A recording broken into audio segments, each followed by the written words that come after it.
how do you create the suspense? Well, one thing I've told people, you never create a problem and solve it in the same chapter.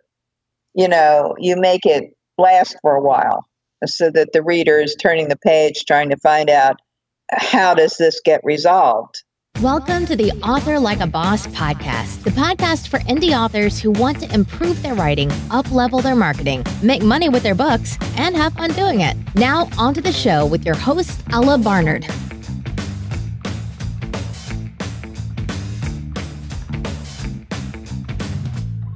Hey bosses, real quick, if you're interested in getting live coaching from me, joining a community of amazing writers, and participating in monthly Q&As with guest authors from this podcast, then you'll want to come check out the Author Boss Academy.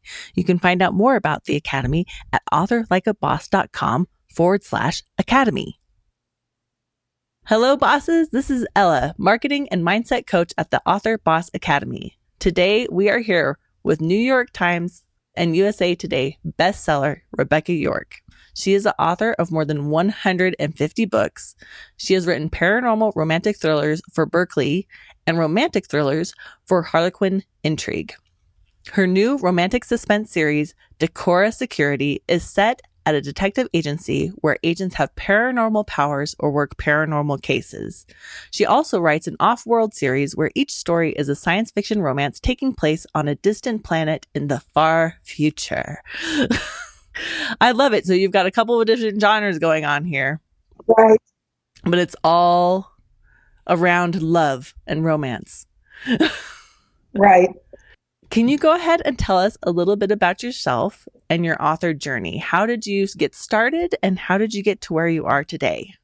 Okay. Well, I started as a reporter, as a feature writer for a local newspaper. And when I first started, there were a lot of local newspapers. So then I moved to a bigger one and I worked for them for a while. And I took a course at the local community college where people came and read what they were working on. It was a lot like a critique group. And I was reading articles. Some people were reading poetry and some were reading novels. And I had always wanted to try a novel. And they'd read chapters and I thought, okay, and this is like indicative of the way I work. I said to myself, if I can plot a quarter of a book, I'll see if I can write it. And I started with a kid's science fiction novel not because it's easier to write for kids, but because it's shorter. Because I was writing, 1,500, 2,000 word pieces. And I said to myself, okay, a chapter is just like, one of your short pieces, you can do it. So I started writing it and then plotted the rest of it and finished it. And then the suffering of how do you sell it? I should say I also did a lot of editing because that is what I do. And I read it to the group and they would tell me what was wrong with it. And I go over everything a lot of times. So finally, I started sending it out to editors because I, at that point, really couldn't get an agent. And my media specialist at my kids' elementary school said to me, would you go down and represent us at the American Book Library Association, which was kind of weird. I said, okay. So I went down and it was the children's session. And there were all these editors sitting around knitting and doing crocheting and whatever else. And these were the editors that I had been sending to. And it hadn't even occurred to me to try Scholastic, but an editor from Scholastic was there. I think I was afraid to talk to her, but I sent her the book and she kept it for 9 months and then she finally bought it. And at that point I said, she sent me the contract and was like, I can't negotiate this. I have no idea. So at that point I got an agent. So then the next thing that happened is a friend of mine said, the romance field is really hot. Do you want to try to write a romance? So I said, okay, but I don't know anything about them. So she brought me shopping bags full of romances and I started reading them. And I realized, gee, this is when I read books, I was always interested in the relationship between a man and a woman. And this was a book that was that was what it was about. But my career is very crazy. If you really, I said to this person, but I don't know enough about this. Let's ask two other people to do this. And so four of us wrote a romance together, working in teams of two and editing each other. And that's how we got into the romance field. And then as I kept going, it was like, okay, I like this, but it's sort of boring. Can I add some more to it? And I started writing romantic suspense and sent a book to Harlequin, and they said too much plot. So the next step was to find, at that point I had an agent, to find somebody who wanted romantic suspense, and that was Dell. So I got right into romantic suspense, the new romantic suspense, at the beginning of it, when hardly anybody was writing it. And from there, that was mostly my career, and I gradually started adding paranormal elements to what I was writing. And when my agent actually quit the business, and I had decided I wanted to write a werewolf book, and I knew she wasn't really very interested in that anyway. And I said, okay, let me see if I can find an agent who will love this thing. And I did find somebody, and he sold it, that first werewolf book, to Berkeley. And so that's how I got into where I am now. Oh my gosh. How's that? Okay. That's like a journey. Like when I say tell us about your author journey, you have a significant journey. And one of the things that's really standing out to me is a lot of authors that I talk to, they say, I always wanted to be a writer. Did you have that or no? I really did. I really always wanted to be a writer, and I did a lot of storytelling. I played with dolls, and they had adventures, and I didn't know until later that they were always romantic suspense adventures. But the thing is, I'm dyslexic and I can't spell, and so that meant I thought I couldn't do it. And then I met somebody who could spell. He's been spelling for me ever since. He really does proofread everything I write so that it doesn't have all the mistakes I would put in it. Is that your husband? Yes. And did you just marry him for his spelling capabilities? Yeah, right. He's good at other stuff too. Just kidding. I think that's really important. I'm just going to ask and kind of talk, if you can talk a little bit more about, because I know there's a lot of people who are dyslexic who want to be writers. I know my sister is dyslexic, and she's like, her passion is writing. And I think, can you talk a little bit about how, or what the important parts of writing are, or can you just talk a little bit about it? Okay, well, when they, snidely say that somebody on Twitter spelled a bunch of words wrong, or spelled the same word wrong in two different ways, and how could you possibly do that? My reaction is, if every time is a guess, sure, you're going to get it, you may get it wrong. So I guess my advice to people, well, first thing is, it's easier now because there is spell check, and that will help you, but it won't help you with homonyms. So if you've got the wrong word, a different version of the word, like steak. I once wrote, some people were on a stakeout, and my editor said, well, not unless they were going to a barbecue. So you can't, that's something that won't help you with. Spell check won't fix that. Yeah. But you need somebody to look for that. The other thing that happens to me, because I'm dyslexic, and I sort of cure this by putting it away and then reading it later. And I will be reading, and it says something like, he was a tree. And I know he saw a tree. It's got all the same letters, but they're just in the wrong order. So I'm sort of aware that may happen to me. So that's one of the things I do. But it's absolutely, if you've got that, it's essential that somebody proofread you, because I read what I expect to see. not what's really there. And there are people, I think the other dyslexic people do that too. But it doesn't stop you from writing a really good story. No, it doesn't at all. It has, I think my husband says he's read that it actually helps with the creativity. I don't know why, but that people who are dyslexic do tend to be more creative. So what doesn't stop you from having the ideas for a story, but you can't publish a book that has a lot of mistakes in it. So you have to find some way to get all those little things out of it. You know, words you don't, there are words that you're so far off the spell checker can't find them. And I probably rendezvous is a good one, you know, or hors d'oeuvres. Even if you're not dyslexic, rendezvous is a good one. like that's definitely okay. Any of the words that are basically French in origin, you should probably like hors d'oeuvres. That's another one. I usually give up and say appetizers.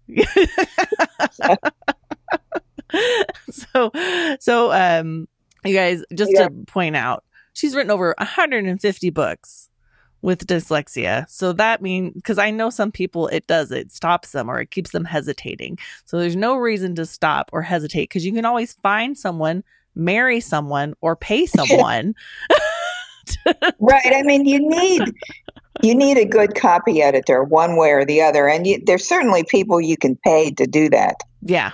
So if you can't find someone to marry, you can find someone to pay.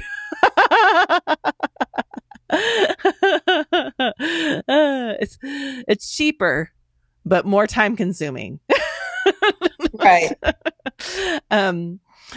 Rebecca, what is your writing routine and how do you make time to write?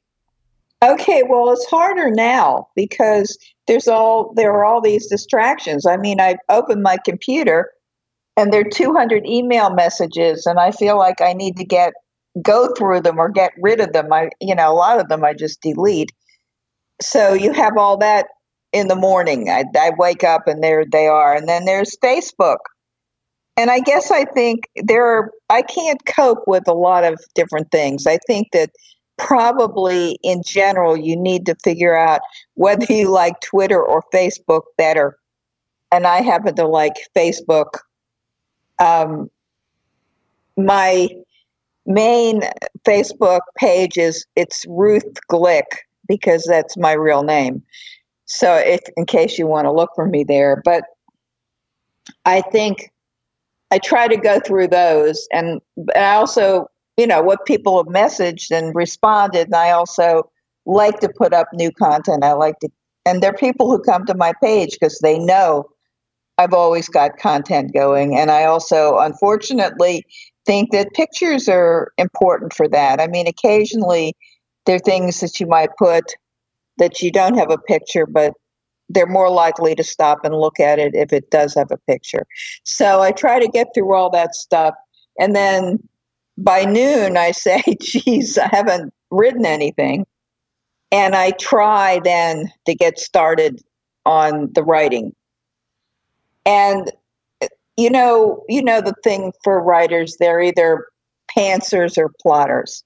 So you're either trying to write it, you just sit down and write it by the seat of your pants, or you plot it out before you write it. And I'm definitely a plotter. So it's much better if I know where my story is going. I'm actually right now finishing up a book that I kept saying, oh, this is just a lark. This is just a lark. I won't plot it.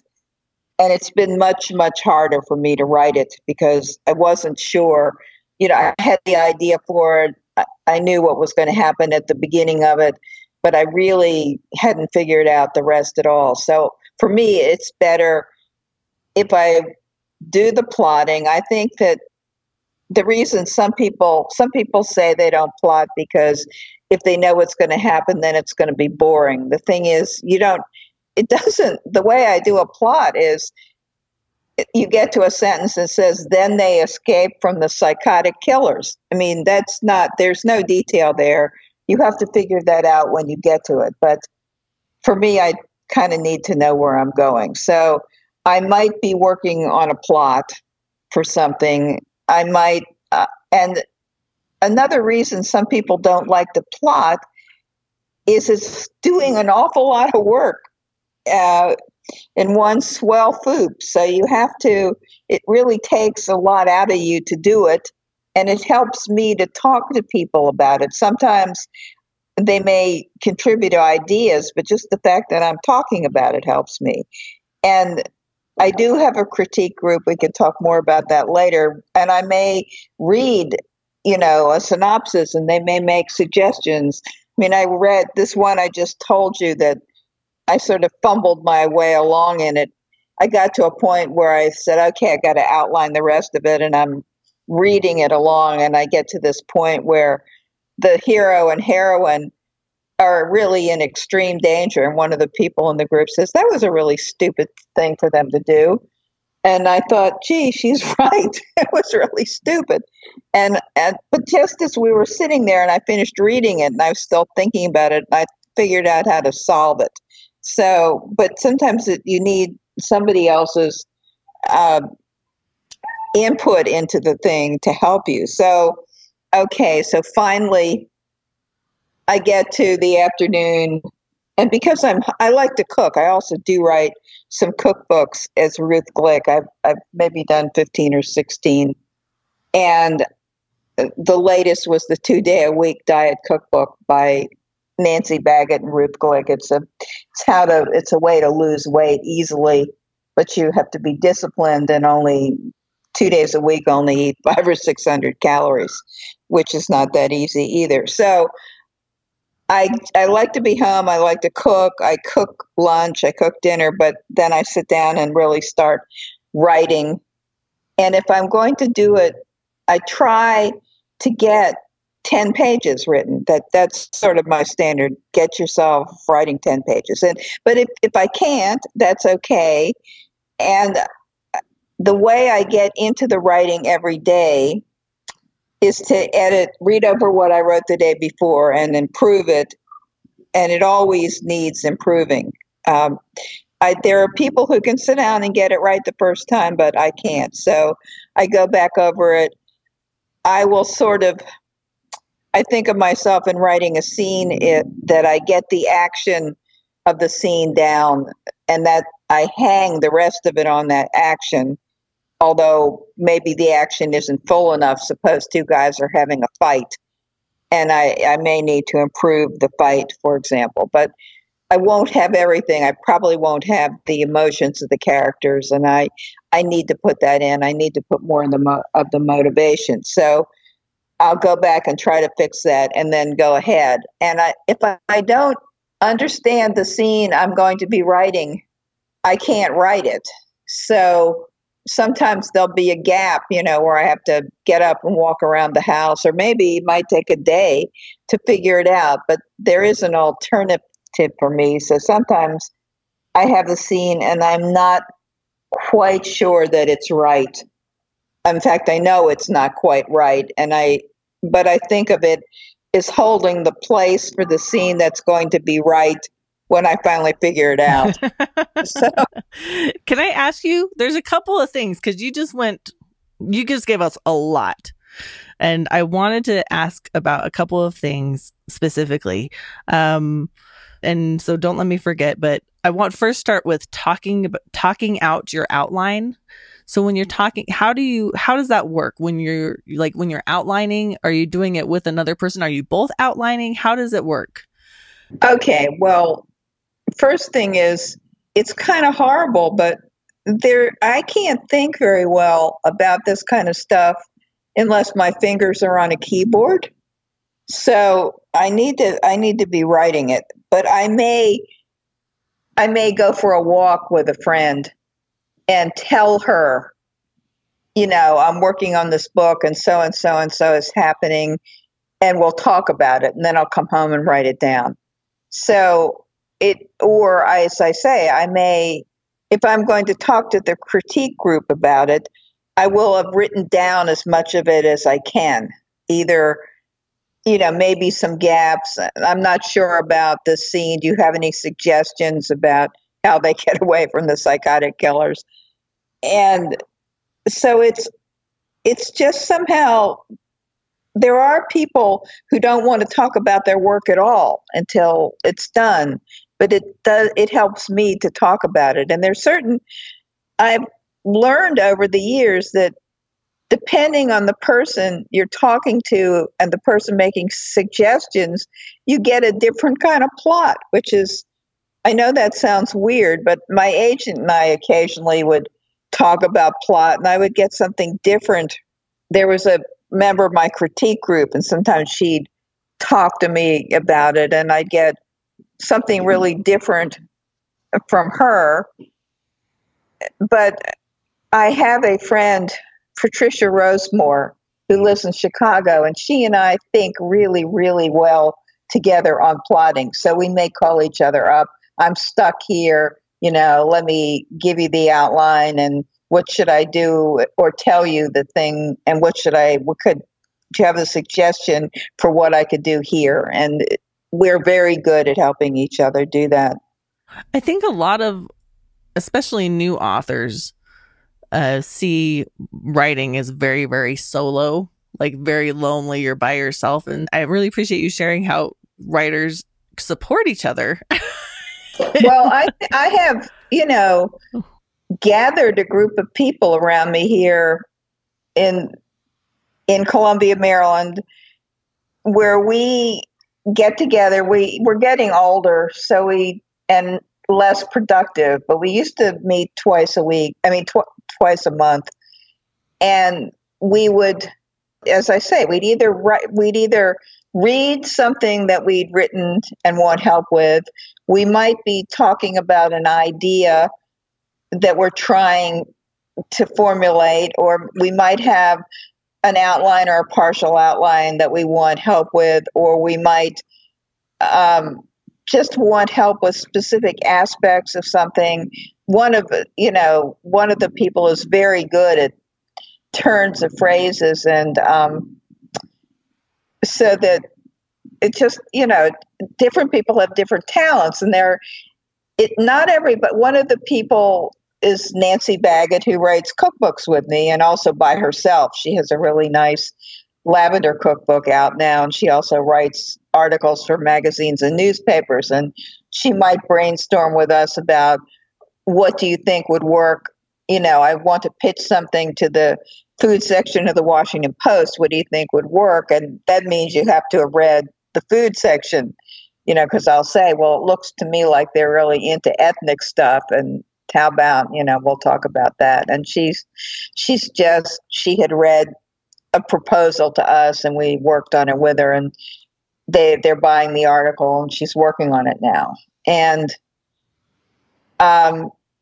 whatever we're doing, you can get help from the other people in the group, and you can read it in class, or everybody's busy, so this doesn't work quite as well. But suppose you read something and they had a lot of things to say about it and they wanted them fixed, you could then email it. Look, this is what I did with it. What do you think? Mm-hmm. Or if you're really in a hurry, like suppose Nancy has the article finished and she wants comments and we're not meeting, she could send us the article and we could. But that's harder, because when you do that and you email it, you get stuff back from people, and it's like different.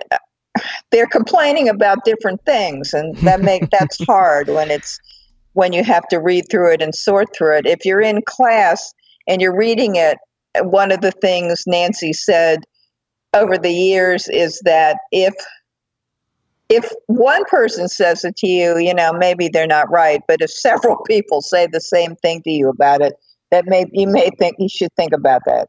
You need to figure it out. But I think that writers, either through groups on, suppose somebody's in Sisters in Crime and they may get to meet somebody online and talk to them and feel like they're compatible with them, and maybe they want to try to do critiquing with them, or maybe they meet people at conferences and that might they might find somebody that they're compatible with and want to work with. And it could just be people in your area. I mean, my critique group started, as I said, went to a class at the local community college.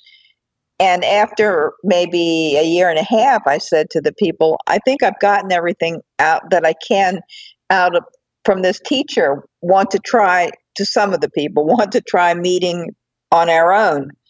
And we did that. We started meeting at different people's houses, and then it was who's going to do it. So finally it's always at my house, and I kind of like that because I don't have to go anywhere.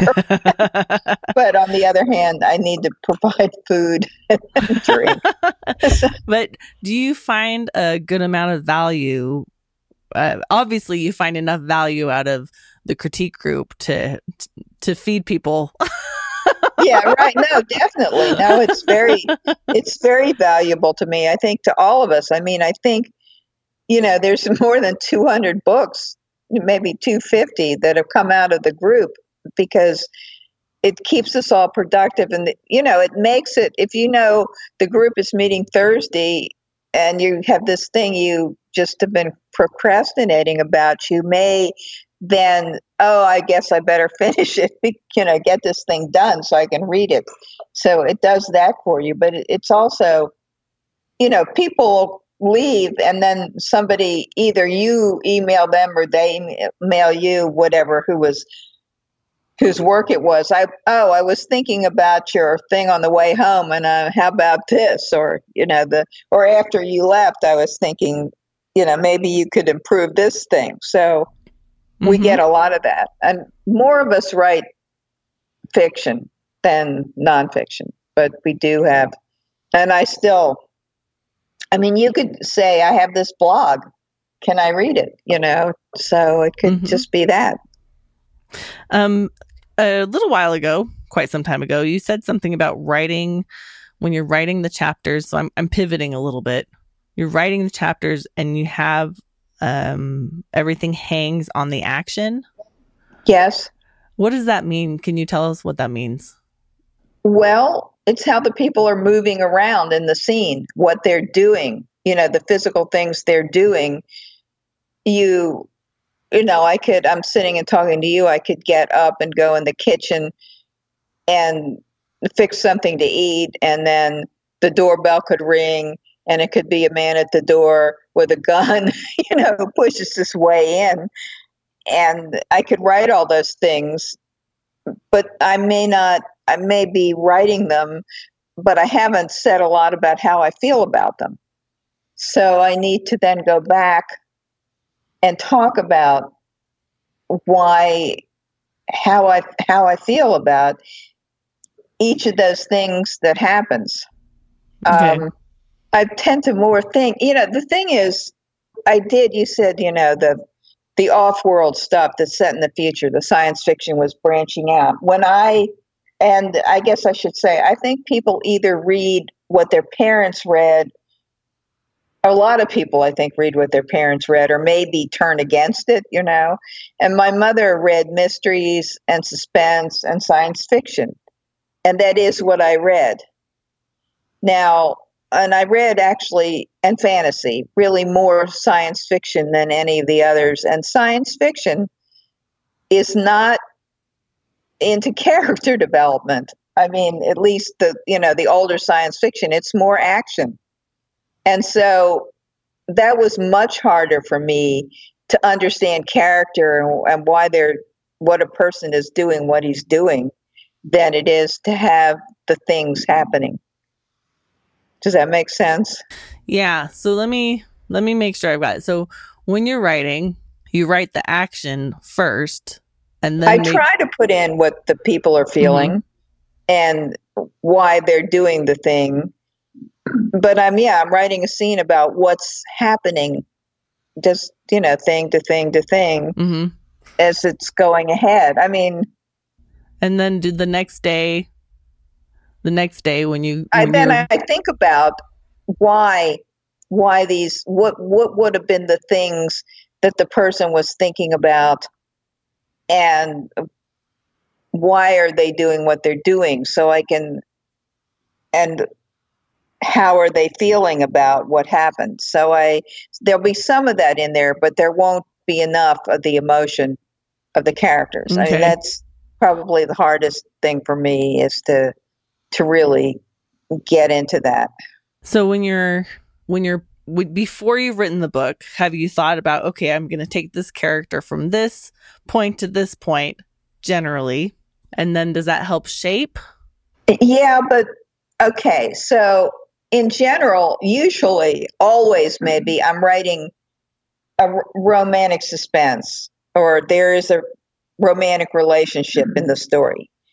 So it's two people. You have to think about the two people. So I'm thinking, when I write out the plot, I think about who would be the people that would fit into this plot. And I also think about, okay, so you have a man and a woman. Who are two people that it seems like it would be impossible for them to forge a relationship, because they're too different. There's something that internal that's keeping them apart. So I build that into when I'm writing. In other words, what I think when I'm doing the outline and when I teach this, I say, I think you have to develop the plot and the characters together, because you put characters into the plot that serve the plot best. And so, yes, I get back to plot again when I talk about it. But yes, I'm thinking about the people who would. So this book I'm writing now, the one I said that was hard. Mm-hmm. And, one of the things people say to you all the time, where do you get your ideas? So years and years ago on Twilight Zone, there was a Twilight Zone about a woman who's in a hospital bed, and the doctors are standing around her saying, we're really, so sorry, we've tried everything. We can't get you to look like everybody else, but there's this island we can send you to where you can be like people like yourself. And it draws back, and then you see the doctors and the nurses, and they all have on really horrible masks. They all look horrible. Their faces are twisted and ugly. And she looks normal to us, but on wherever that society was, she was not normal. So I saw that 60 years ago, and it stuck with me. And I've thought, from the romantic suspense point of view, what if you had a woman where she lives is completely ugly, but if you put her in our society, then she'd be the most gorgeous woman in the world. So how would you handle that? How would that work? What about her? How did she get to go somewhere else? And that's the story I'm writing. And it's about a man who, his friend, he's a spaceship captain, and his friend sent him a message saying, I had to pick up a package on Naxion, and I really am stuck somewhere else and I can't do it. Could you do it for me? And he goes to pick up, and Naxion is this planet that's interdicted. I mean, you're not supposed to really go there at all. And also all the people are really horribly looking. They have, warts and bumps all over their faces and splotchy skin. And so he puts on a mask to go do that. He goes and picks up the package, and it turns out it's a jaw-droppingly beautiful woman. So, why and what's going on? So that's what the story's about. And she really is actually a slave. I mean, she told him she was a slave, and that she was slaves are punished because they look ugly. But in fact, they're really being sold off planet as sex slaves, which it takes a while for her to actually tell him that. But that's where the story's going. And then the story becomes, well, this guy who's bought her, they'll never be safe until they get rid of him. And she says, we have to kill him. And then it's about how are they going to do that. And of course they go back, they go to it's his planet that was settled maybe 150 years ago. And a lot of the people stuck with the program and did what they were supposed to do and built the city. And part of them were Cajuns from the Bayou country, and they went off into the swamps. And so there's sort of two kinds of societies, and he's got a mansion out in the swamp. I sort of partly made it the Bayou country, so I had another word to use instead of swamp. I could call it the Bayou. And they think, well, maybe they'll help us, but we don't know how they feel about him. But it turns out he's got a spy in their group, and he's able to capture the heroine, and the guy. There's more to it. The friend who sent the hero off on the mission, they go meet up with him, and as soon as she sees the guy, she tries to kill him because she thinks he did this to her. Sold her into this guy who really likes to torture women to death. So, but he joins up with them, and how do they get out of this guy capturing them? It's a very tense adventure, but also developing a relationship. And where it all started is from this idea from the Twilight Zone. So right. In the book, do you have this growth of her character where she's realizing, oh, I'm not ugly. I am. Sure, that he tells her, and it's hard for her to realize that, but she had the gumption to figure out a way to escape, with him, to get him to get her off of there. She tells him that the people he's meeting with are going to kill him and take her back. And so he runs, gets back to his ship with her. Mm-hmm. So it's, I was just thinking a long time. I used to read Writer's Digest a long time ago. And there was Lawrence Block used to write a column in there. And one of the things he said that also stuck with me was, you like somebody else's idea? Well, you can use it if you can think of a way to twist it and make it different. So, this is nothing like the Twilight Zone story, but that's where it started with that, with the idea, what if somebody is actually terribly abnormal looking, but it turns out that they look like us, and it's everybody else who's weird looking. Mm-hmm. So, and then a bunch of action and a relationship. Well, a bunch of action, but not just action, but threat. In other words, I think of it as what I write as somebody coming at you with a knife or a gun frequently. So, as I say, but part of it was she tries to kill the hero's friend because she thinks he didn't care about her and was going to do, set this thing up where she was going to have a horrible life. So, a short, horrible life. And so there's, I want it to be unpredictable to some extent. In other words, you want there to be surprises, but you don't want to cheat. The surprise cannot come out of left field. You have to set something up so that so that when it happens, the reader says, oh, yeah. As I said, there was a spy in the camp of the people who live out in the swamp, and you don't know who it is, and then you find out, and it's like, oh yeah, that makes sense. So is that how you put the suspense into your romantic suspense, and is having the threats, the unpredictable? Like, how do you create that suspense?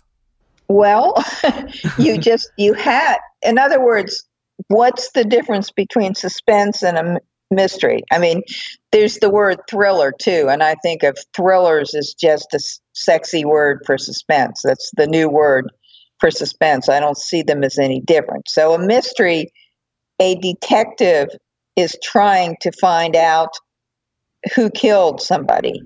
Mm-hmm.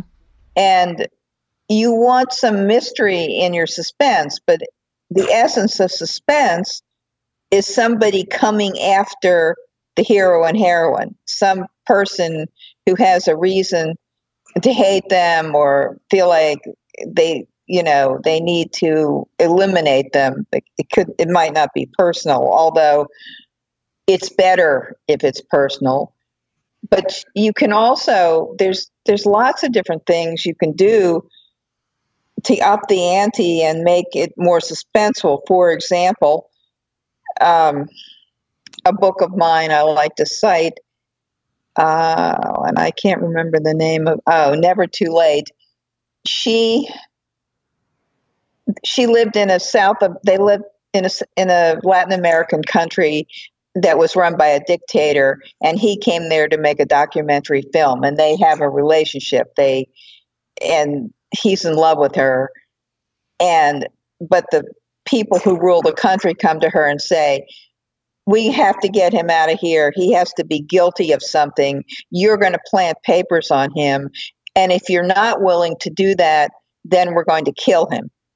So she does it, and he gets thrown in jail because of what she did. So for the last 6 or 7 years, he's thought she was a bitch who just betrayed him, and which isn't true. She did it to save his life. And then now it's 6 or 7 years, I guess it's 7 years later, and they get thrown back together because whoever hatched that plot in the beginning decides that both of them need to be dead. And so she comes into the country and gets pulled aside by immigration, and he's there and he's able to save her, but he's taken her away to save her, and yet he still thinks she did this horrible thing to him. And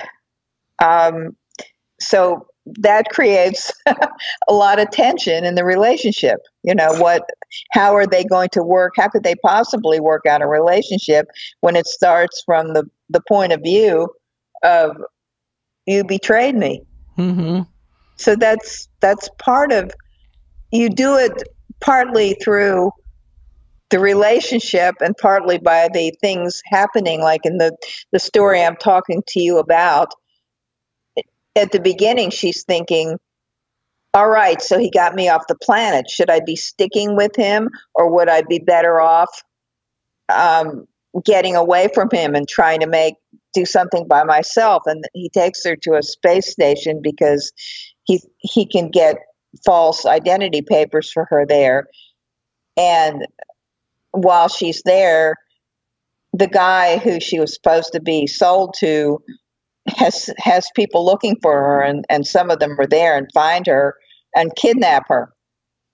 And then she knows, no, I'm not, I don't know what I'm doing. I'm not better off by myself. But on the other hand, because he hears part of the conversation between her and those guys, he knows she's been lying to him since she got on the ship.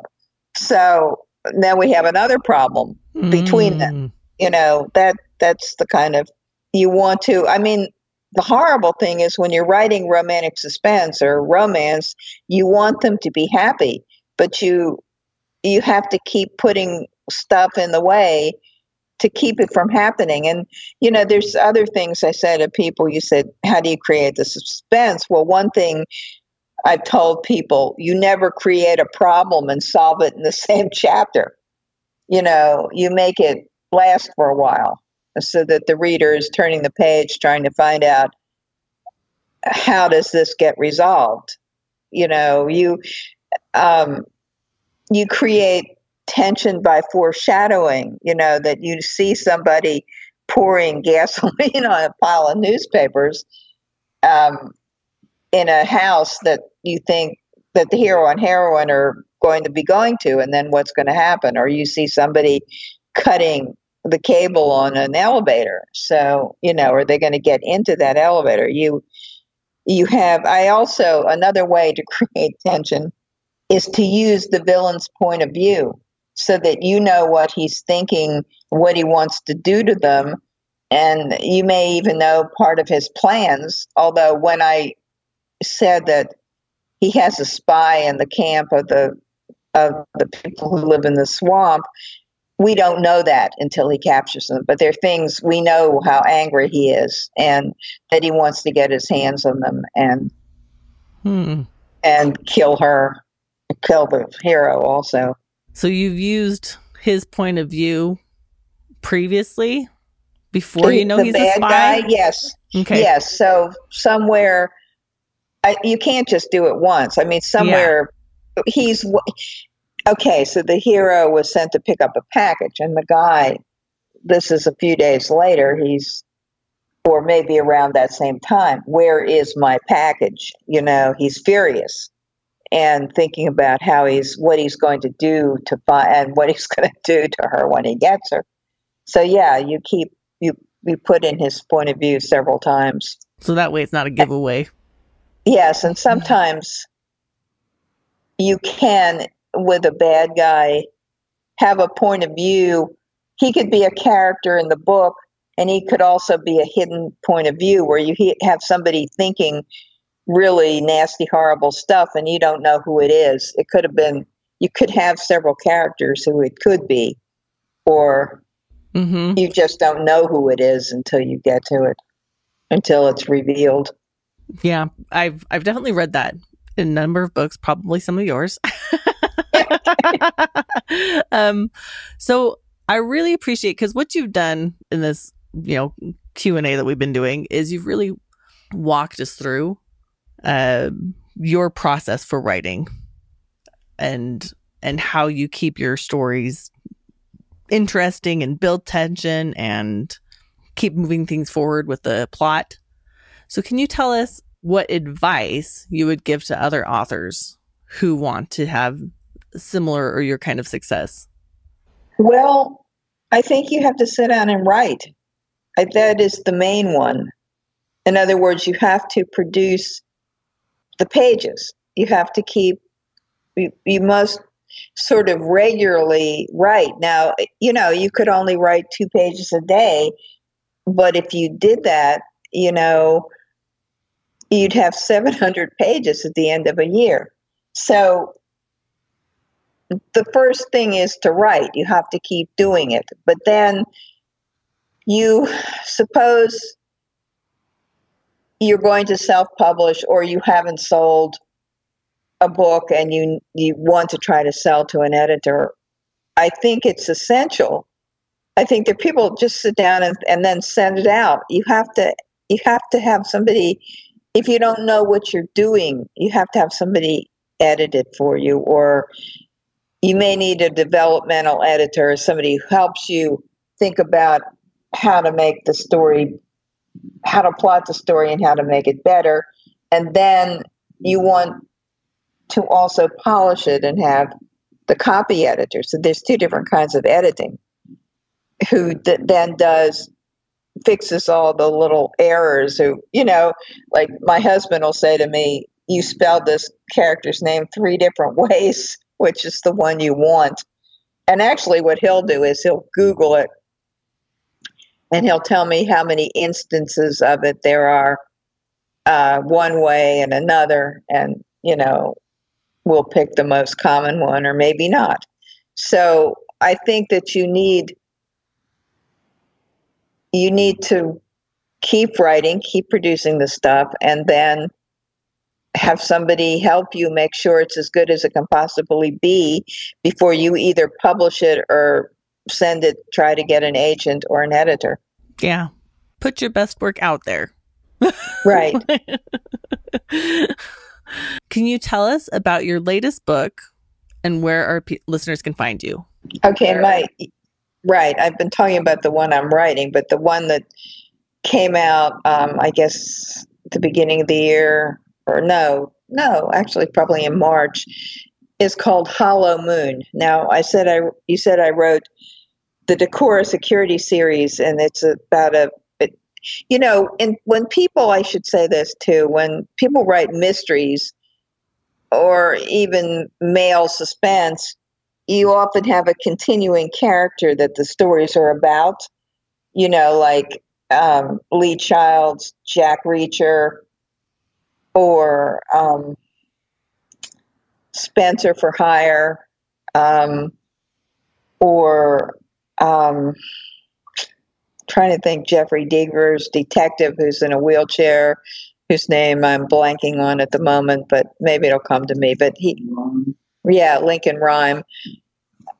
So that's how you do it if you're not writing romantic suspense. But if you're writing romantic suspense and you have a series, the suspense, the romance has to be, a developing romance has to be part of the story, although you could string it out through several books. But so I have a detective agency, and I have a different detective be the hero or heroine of each story. And because I'm interested in werewolves, and I had written them for Berkeley, and I wanted to keep writing them. So a lot of the agents in Decora Security are werewolves, and they get into it because they're cousins and they know each other. But now I'm lost in where we were going with this. How do I keep a series going, or how do I? No, you asked me about Hollow Moon.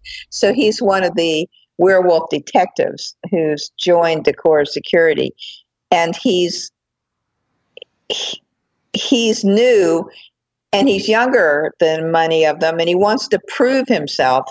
So one of the things in general werewolves need to do is get away from the city, go out in the country and, hunt. And he was out in Western Maryland, and he smells some werewolves because they're, like dogs, they have really good sense of smell. And he's smelled something, and he thinks it's a drug lab, and he's sneaking up on it. Only this guy catches him and holds him at gunpoint and takes him back to the lab. And the way I write is, I think that, it's to your advantage another way to help with suspense is to start off with something very scary, something risky, something the reader that's going to grab the reader and pull them in, and then not spend a lot of time at the beginning explaining it. So they catch him and they take him back, and they decide they don't know he's a werewolf, but they're going to use him in a drug experiment. They're going to do it with a different kind of, have it be a gas. They try to put it into a gas, and they do that, and he gets, because I've made, you make your own rules for your characters, because my werewolves don't do well with drugs. They can't even drink caffeine. And so it completely wigs him out. And the heroine finds him naked and shot. They've shot him when he tried to get away in the woods, and takes care of him, but he keeps wigging out because of what it's done to him. And he thinks that her tent is a blue spaceship, and, they're space aliens, and she's got to cope with that. And then there's a surprise about what's going on with the lab. And that's the latest book, you guys. And she's not telling the surprise because we want you to go to her website, RebeccaYork.com, and buy it. Right, or just go to Amazon, and it's on, Amazon and Barnes and Noble and Kobo, so you can find it. It's an ebook. Wherever it's most convenient for you. And you can always find Rebecca at RebeccaYork.com. And she also has some cookbooks. But those are under Ruth Glick. Right. Okay. Thank you so much, Rebecca. Thank you so much for this interview and for really, really deep diving into your writing process. I think a lot of people will get some value. I hope so. Just listening to how you, because this has really been like, it's kind of meta where you're talking about your writing process and showing it to us at the same time in the way that you're thinking and outlining and building tension. So I think a lot of people will get value just from watching or listening to the process. So thank you. Well, it's been fun. I agree. Most people like to talk about what they do. Yes. Yes, they do. And so, and you guys, if you like this episode or if you would like to hear more, go ahead and visit us at Author Like a Boss and the podcast. And we really appreciate you being here. Hugs and happy authoring here. Hey, boss, you made it to the end of the episode. You're the best. Because of that, I'm going to give you a special invitation to find out more about the Author Boss Academy, where I and a bunch of really awesome authors hang out, have fun, and get stuff done. If you end up joining, tell me the secret word and you'll get a special bonus. Find out more about the Academy at authorlikeaboss.com/academy. The secret word is nipples. Hugs and happy authoring. I hope to see you soon. If you love the Author Like a Boss podcast, we'd love for you to subscribe, rate, and give a review on iTunes. Until next time.